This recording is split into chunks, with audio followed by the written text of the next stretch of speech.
part 2 of Aaliyah. I have channeled the energy of Aaliyah, and I took notes as I was channeling because she had a lot to say, 3 pages worth. So I will just read what she told me. I asked her about the abuse that she may have suffered as a child, and she said that some of that was true.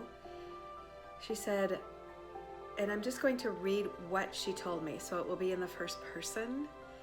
She said, "I'm okay, I'm whole, at peace, so much at peace, forgiven those who need to be forgiven, and moved on, onward and upward, so they say." She says, "I want my fans to know how much I love them and bless them." She said the word bless in a very unique way, as in, she said, and I'm going to try and recreate how she said it. It was a very bless, all-encompassing, like she blesses you with all that she has. That's the way she made me feel. The energy of Aaliyah went on to say, "Thank you, thank you, thank you for your love." And that was to her fans. She says that, and I'm just going to read what she said. She says, "I follow the music from this side of the veil, profound meaning to my soul. Keep spreading the love between each other." And she says, "You know what I mean." So this is me talking. She's saying that when she says keep spreading the love between each other, she's not talking about a sexual love. She's talking about a love of humanity. She goes on to say she wants fans to know the joy they brought into my life. It touched me on a soul level. Many, many people needed to be forgiven. I've done that. Things they did to me that hurt me.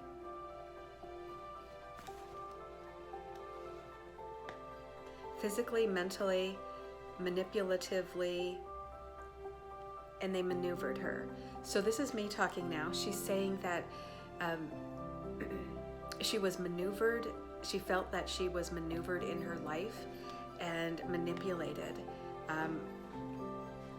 She's making me feel that she was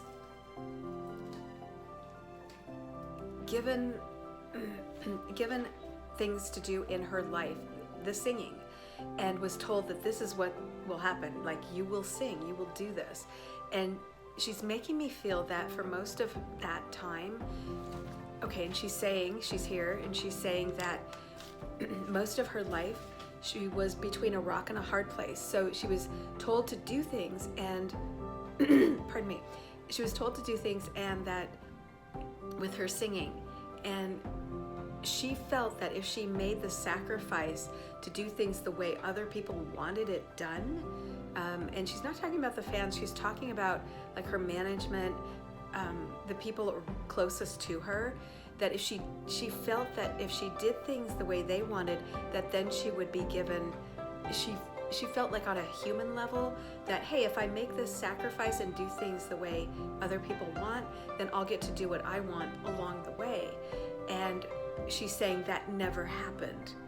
So she's making me feel that she was between a rock and a hard place always, that she never got to do she never got to do what she wanted to do the way she wanted to do it. That she always made the sacrifice for those around her, but it was never reciprocated, where she got to do her music the way she wanted to, in the style, she's saying in the style that she wanted to. And she said that was the biggest regret of her life, is that and she's saying that was one of the lessons that she was here to learn, is to stand up and figure out a way to do things the way she wanted it done, and keep the way that she wanted it to be done. So she's making me feel that the style that she presented her music could have been so much more if she would have been allowed to do things the way she wanted it done. And she's saying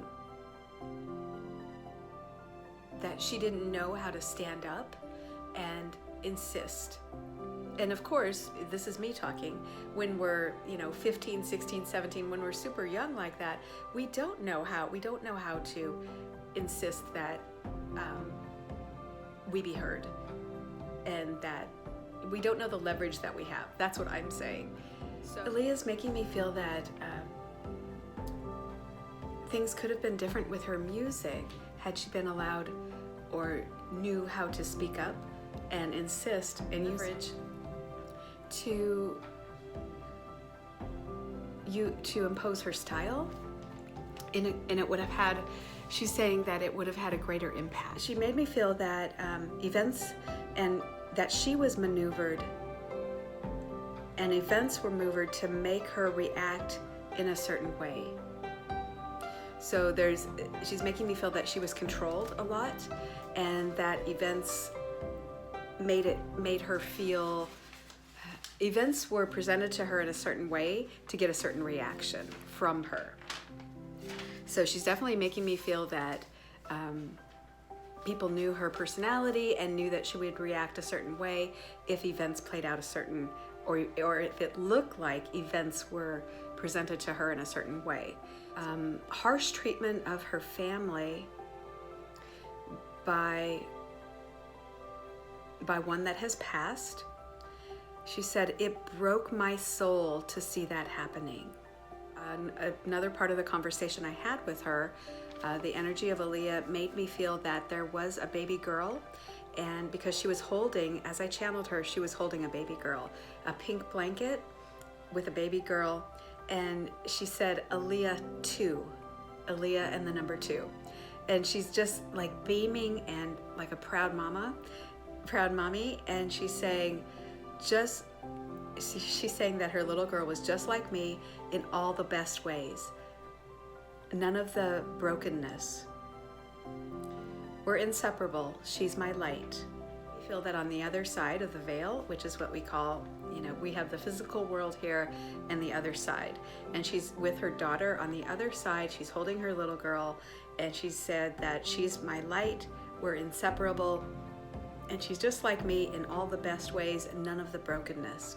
So I went on to have more conversation with her, and I was talking about her clothes, and she said that she liked wearing all the clothes, that they were her jam. So she was really into all the clothes that she wore when she was here in the physical world. She said her fans are cool. So I asked her about the rumors that she had, that she was blind in one eye, and she said I didn't have eyesight, and she said at all. So at all in, let me look back at my notes, at all in my left eye. And she said that she was born that way, didn't know why, and she said the other eye was perfectly fine. And again, this is the Energy of Aaliyah. This is what I channeled, and I'm just bringing you what I heard from that energy, the Energy of Aaliyah. And she said, of course, on that side, where she is now, on that side of the veil, she said that she can see perfectly, and she said all around, in and through everything. So on that side of the veil, she has perfect vision. Of course, she's restored. She said vastness of eyesight. She said she feels and senses everything 1,000-fold. She said, it's great. She said, I'm totally healed now. Again, just looking at my notes as I channeled her, that she was in a healing chamber for many months once she passed. And as she was on the other side of the veil, she was in a healing chamber for many months to restore me into God's perfect, whole, healed loveliness, unmarred and unmarked. so I asked her, what about your life would you have changed? And she said, everything. She said, I would have come in as a healer. Once we are on the other side, it's a little like, if you ever saw the movie Avatar, I think it is, where parts of our energy can go on and live other lives and can incarnate again in the physical world. So we can be in two places at once. We can be on the other side, heaven, if you will, or with source. We can be on that side of the veil, and part of us can incarnate in the physical world at the same time. So I asked her about that. A part of her has already reincarnated in India, and she said that she is a gorgeous faith-filled healer, and she said her work on that side, she said that she's doing work on both sides of the veil. So she's doing work on in the physical world in India, and she is still on the other side of the veil at the same time, which is really cool. And she said that her work as a healer is very important. She said, I will always be a singer in my heart, but the healing I do is touching generations. So she gave me a picture of how she's touching generations. So for instance, she heals somebody in the physical world, and because their brokenness is now healed, they are kinder and better people to those around them, which affects generations. So they're being, for instance, she's healing one person and they're a better parent, a kinder family member, and she's specifically saying as a parent, they're kinder to their children, and as they show kindness and love to their children because she has healed them in the physical world, their children will go on to be kinder to their children and to the next generation and the next generation and the next generation. She's just, right now, she's making me feel so much love that healing is bringing to this physical plane because of the work that she's doing. And she's saying, healing the kids, and she's saying healing the kids is number one, and she's saying paramount importance, healing children, and she's saying healing children by healing their parents. That's really cool. So told me was that her life here in the physical world as Aaliyah, she was a singer, as you know, and she was forced into it. She didn't have a choice. And she's making me feel that someone that has passed on, that was very close to her growing up, decided for her. And I won't say who that is, but she's saying it was a family member very close to her, forced her into singing. She hated that she didn't have a choice and felt that everyone had a choice but her. So as she would look around at other people, they had choices in their life, and she's making me feel like everything was decided for her, who she would be, what she would do, and how she would do it. And the biggest regret that she had, so she's saying the biggest regret was that she didn't have her baby. That's the energy of Aaliyah. That's what she's telling me. She said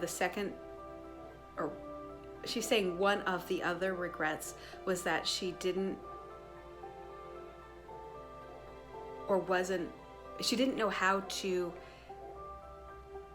tell people that she wanted to have her own style and to insist on that in her singing.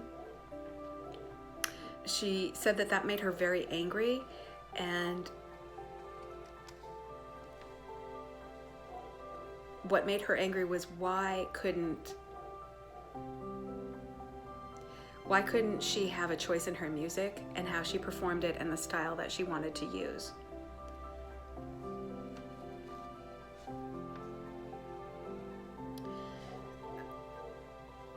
So she loved what she did, don't get me wrong. She loved every aspect of the singing coming from her soul, but she wishes that she could have she said that she could have had a greater impact if she would have known how to insist on her own style. So let me stop right there. And she was blowing her mom kisses. So the energy of Aaliyah was blowing her mom kisses, and this goes back to what she said earlier, that she it broke her to the depth of her soul to see abuse going on,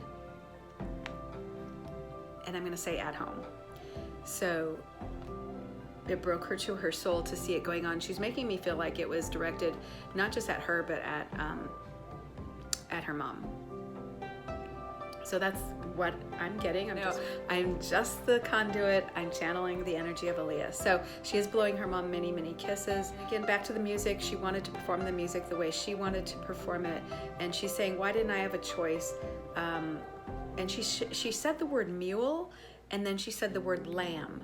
So she showed me a mule and then a lamb. Like a mule is just forced to do things, but they're stubborn, right? So she's showing me like that was an aspect of her personality, that the only way that she felt that she could insist on or try to get her way in her music is by being stubborn. But that she also shows me a lamb, that she felt really vulnerable and really like people really maneuvered her and didn't maneuvered the lamb. And so, and right now I'm getting chills because she is here. And if you've ever, you know what I mean, if you know that, like if you're a lamb and you feel really vulnerable and really sensitive, and then those around you are just like all over you, you know, that's not a good feeling. And she's saying that she felt that way most of her life. And the stubbornness was really just a way of pushing back in the only way that she knew how. She's saying that she had no choice, and that being stubborn and being like the mule was the only thing that she could do. So going back to the baby that she's showing me, that she's holding, asking for a name and she said baby Jennifer, and then she said Jenny. She said, love that name. And she's definitely a proud mommy on the other side of the veil. So I hope this helps you. I really, her energy, I can tell you, is the sweetest energy. And when she hung out with me for a little bit and has been around me for several weeks, and I actually love her energy. So I am inviting her, of course, to come around at any time. But she presented herself as a column in this, like she showed me, she was in my room and she showed me a column of white light with silver, and the silver was all light. So it was like a gorgeous dress that she was wearing, but it was her energy like shining through this. If you want to have like a gorgeous white dress with silver, and the silver was made of light, and that's what she was wearing, and it was absolutely gorgeous, stunning, exquisite. There aren't enough gorgeous adjectives to describe it, but it would be how I would say, if love expresses itself through light, that's how she showed me herself. And just pure essence of love and light, and like illuminating, like as the silver was made of light. So if you imagine, she makes me feel that she's just whole and healed, and she's saying, I'm doing great work. And again, she says, she's bringing up her daughter, and she's saying, we're doing great work. And she says, we're fine, we're healed, we're whole. And again, she's blowing many kisses to her mother, and she's saying to her brother, she says, I've forgiven all. And she said there were many that needed to be forgiven, and she's saying that she's forgiven all. So I hope this helps you. I know somebody needed to hear this, and if you like it, click subscribe so you'll be notified whenever I upload new videos. If you'd like me to channel anyone else, just leave a note in the comments. I'm Medium Mary, and I'm everybody's medium. So take care, and God bless you, and thank you so much for watching. I really appreciate you watching this and passing it on to someone else who might enjoy watching it as well. Bye for today.